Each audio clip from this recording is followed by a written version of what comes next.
Back on the Young Turks. Look, I got a million campaign things for you. I'm not going to do them, right? And I just read an article in CNN. No, it was about CNN, talking about how the cable ratings are now dipping if you actually talk about politics. Like not policy, but the day-to-day, like, oh, Romney did this and Obama did that.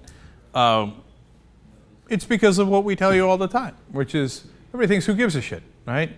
Stupid political games, and, the guys on cable news love to play the high five bullshit, like, oh yeah, Patty Cakes, oh, he said this, and that's a gaffe, and that's a fucking donut, and that's this, and that's that, and it's irrelevant, and it's useless, and then the two candidates are, struggling to figure out who can kiss Wall Street's ass more. So like, oh wow, we got some great choices, can't wait. Oh, gee, I wonder why the American people aren't interested in the campaign. All right, anyway. Okay, so let me give you substance instead. But again, a great case where we have something that is the exact opposite of truth that is being put out there as conventional wisdom. So you hear in the media all the time the Republican talking point that, hey, if you cut taxes, well, that'll stimulate the economy. How many times have you heard that over the last 30 years? A million? It hardly gets challenged. Sometimes Democrats will say, yeah, I know, but we still need to raise taxes because we need revenue for the budget and stuff. But in fact, when President Obama goes to stimulate the economy, what does he do? He cuts the payroll tax, cutting taxes. It's not the right strategy, but it doesn't matter. It's established conventional wisdom in Washington, D.C. You must do it. So, they actually did a study on this, the Nonpartisan Institute on Taxation and Economic Policy. Come to find out the exact opposite. Of course. So they looked at the different states. And now you've got all these governors all across the country saying, oh, no, I had to reduce taxes. Sam Brownback in Kansas, for example, reducing taxes on millionaires, increasing taxes on the poor. Of course. Chris Christie doing likewise in New Jersey, cutting taxes for corporations, saying, oh, that's to create jobs. The corporations cut jobs anyway. Campbell Soup cut 100 jobs, and Chris Christie said, okay, who cares you cut jobs? Yeah, I'll give you $34 million anyway. It's just a giveaway. It's a giant giveaway of our money. So does it actually create jobs, help the economy? Of course not. So look at the numbers that this nonpartisan group came up with. First of all, what is the per capita economic input since from 2001 to 2010? How much did it increase in those 10 years overall for the 50 states? Well, 8.1%. Now that makes sense. Over a 10-year period, you've got an 8.1% increase. Now, when you look at the states that had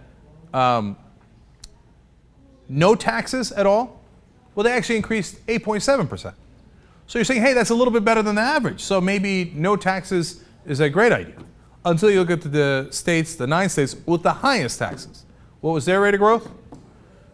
10.1%. Higher. So wait a minute, I thought high taxes, oh my God, if you have high taxes, it's going to kill growth. No, it didn't. It did the exact opposite. It increased your rate of growth. Okay, well, those would be facts, and they're very inconvenient. Well, okay, look, that's just your per capita economic output. How about let's look at another factor, median household income. Well, during this entire time, median household income should have gone up because we did giant tax cuts across the country, right? Bush's huge tax cuts in 01 and 03. And then, and they went through 2010. So through that entire period, big tax cuts. So median household income, of course, dropped 0.7%. In the no tax states, it dropped even more, 3.5%. So it sucked overall for the country. Our household income, not for the rich, our household income dropped even though we had lower taxes for the rich. And then did it help in their states where on top of that they cut taxes more? In fact, they had no taxes? No. The decline in income was even steeper. Those are facts. But nonetheless, undeterred by these facts, you will hear some pundit go on. In fact, you hear 12 pundits go on back to back on the next Sunday talk shows, cable news shows saying, well, tax cuts obviously create jobs. That's why we have to give tax cuts to our job creators. Not true, but who cares? In fact, here's another nonpartisan Center for Tax and Budget Accountability. Their executive director, Ralph Mardier, says, quote, being low tax doesn't generate economic competitiveness or long-term economic viability. So giving the money to the quote-unquote job creators doesn't help. It helps them. It helps the rich get richer, but it doesn't help us. He continues. States that have higher overall taxes have better capacity to weather economic downturns. So now, let me explain that real quick.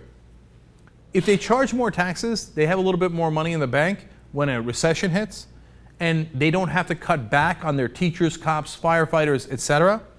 So those guys continue to be employed and to spend money, and then that helps the local businesses as well. So overall, they weather the storms easier and better, and they have better economic output because they had higher taxes. And the states with no taxes, they got no reserves.